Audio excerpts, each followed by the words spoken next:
let's talk about something a bit more optimistic. How about we focus on who the best coach in the NFL is? Now, what I'm going to do, I'm going to pose a question. I see some alternatives, but for me, the best coach in the NFL, it has to be Sean McVay. I mean, if there was a meter there somewhere, I think he gave all of his energy to his team. He looked absolutely wiped out during the game against the Seahawks, but he had coached his team to within an inch of his life, and they got the victory against a far superior individual team in the Seahawks. But surely that coaching was what made the difference. Henry, Sean McVay, is he the best coach in the NFL for you?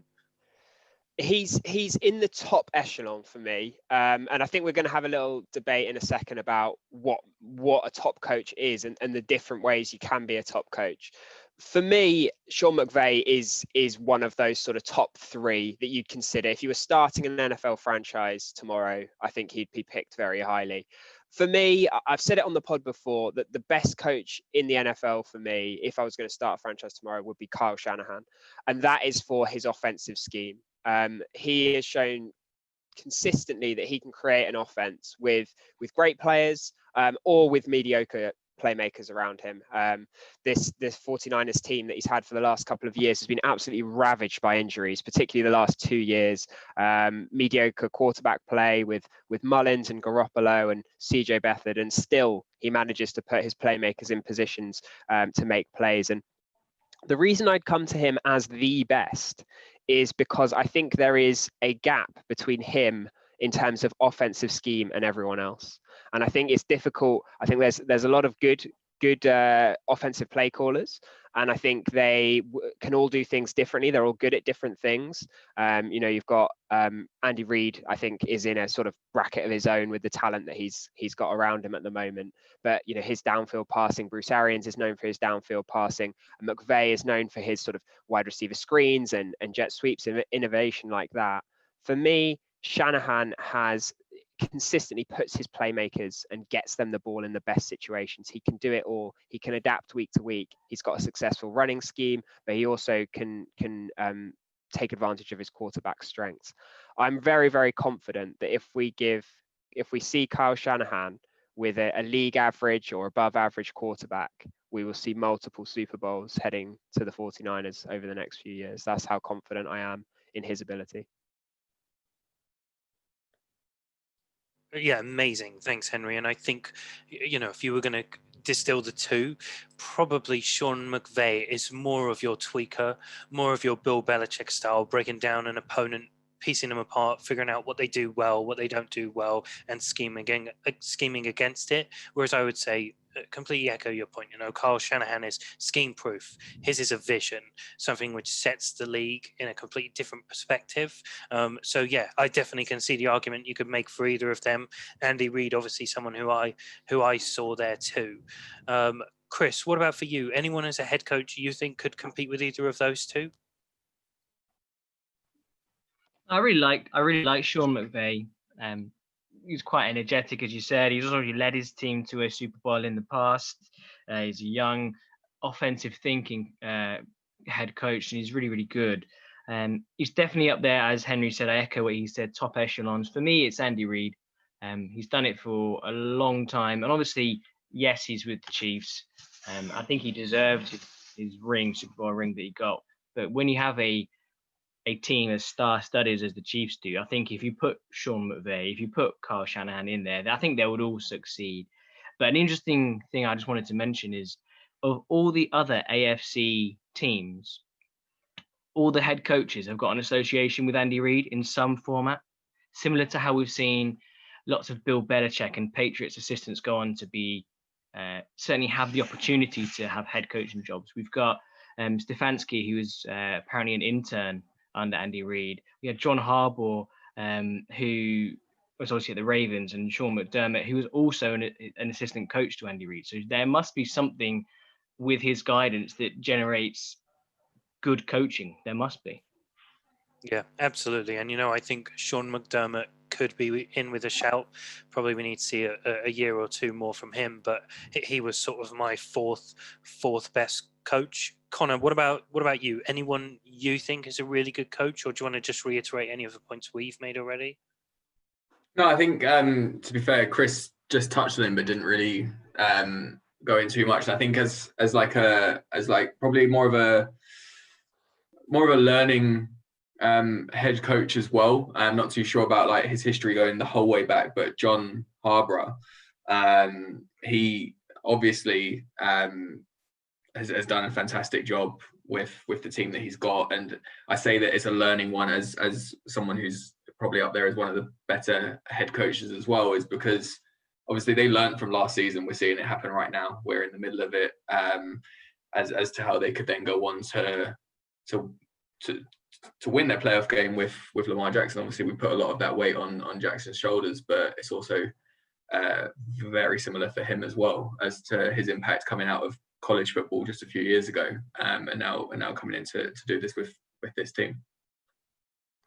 I think we're at a really interesting point in the NFL with head coaches, where we've got this sort of top tier of coaches who have been there for like a decade or more. And the headline of that is Bill Belichick, right? We have to mention Bill Belichick in any discussion.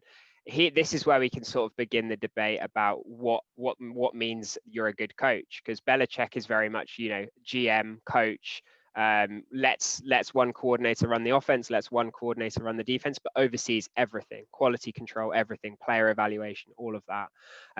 Sean Payton would be another name. I think if he wins another Super Bowl, particularly if he has a lot of success with post Drew Brees, I think his stock will really rise in terms of a Hall of Fame coach. He's sort of that sort of overarching figure as well, but tailored more towards the offense. Pete Carroll as well, Josh. We've spoken about him already. Huge success in building a culture, and Mike Tomlin as well. I think you have to put in there for the huge success he's had. And then you've got this sort of young crop of mainly innovative offensive play callers, with McDermott, with McVay, and with Shanahan, amongst others, who are sort of redefining what it means to be a head coach in the NFL. And I think the Packers went for that mold. They went down that route with Matt LaFleur. That's what they were looking for. Obviously, he's not there yet. He's had 2 very good regular seasons, but they've been hired for their innovative play calling and what they bring as a football mind, rather than sort of that godfather figure that Belichick is now. Josh, we've sort of touched on this before, but when you look for a good head coach, like what are you looking for? What do you want them to bring? Yeah, I think you distilled it very well, Henry. And there are 3 aspects which I think you factor into a head coach. And first and foremost is the overall running of the ship. It comes from the culture and the discipline, and everyone needs to know their role, exactly what they need to achieve, what is acceptable within the organization, and that is always the blueprint upon which the foundation is built. Then you've got the in-game management, the clock management, all those things. Typically, we are seeing a split at the moment. Some coaches are outsourcing that, getting a sort of sideline official coach, someone who's basically their job is to watch the clock and help with those in-game decisions, and a lot of the stats analytics comes into that. And then the final thing I think is scheme based, is where their input comes into that. You have to be established, and you have to bring a lot, and you have to have good, consistent coordinators to constantly take over a spot to maintain a scheme. We've seen it. You pointed out a lot of offensive coordinators that come through. We'll see a new crop that comes from New England each year. That already came from New England each year. We'll see a new crop that come from Kansas City each year in all the successful organizations. The Seahawks had a crop of defensive coordinators who went there: Dan Quinn, Gus Bradley, Chris Richard, largely failed, similar to the New England crop. So, there are always failings, but it takes a significant head coach input to ensure that scheme remains largely the same. And those are the 3 factors for me. Biggest one, in my opinion, honestly, is the culture, but we're starting to see the real shift towards scheme.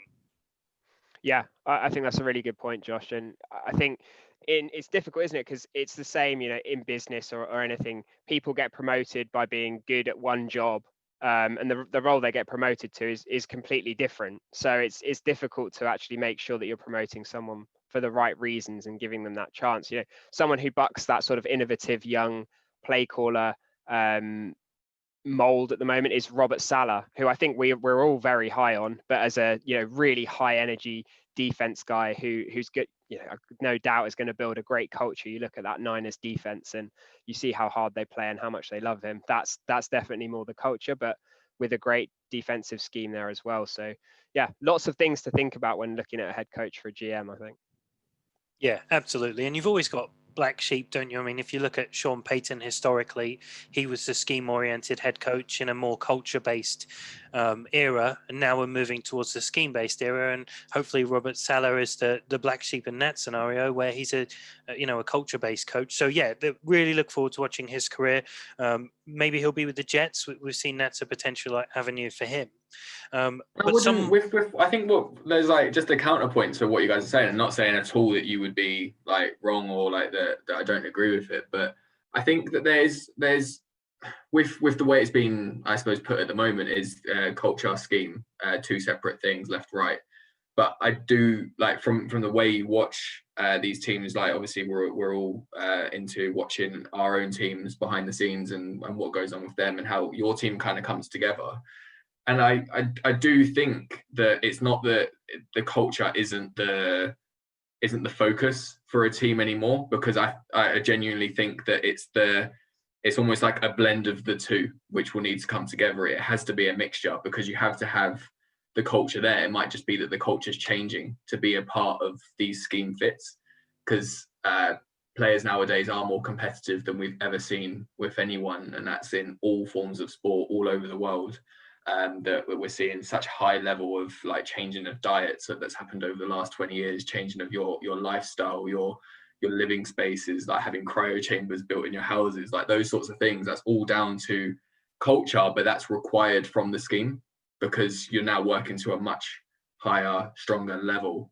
But the scheme builds like part in part. The scheme builds the culture and the culture builds the scheme, like, and it does work in those two ways to be able to, because competitive people are always going to be in a, like, obviously there'll be arguments, but there's also the side of it where competitive people are always going to get on because there's that mutual respect between each other. If you do your job, I'll do mine.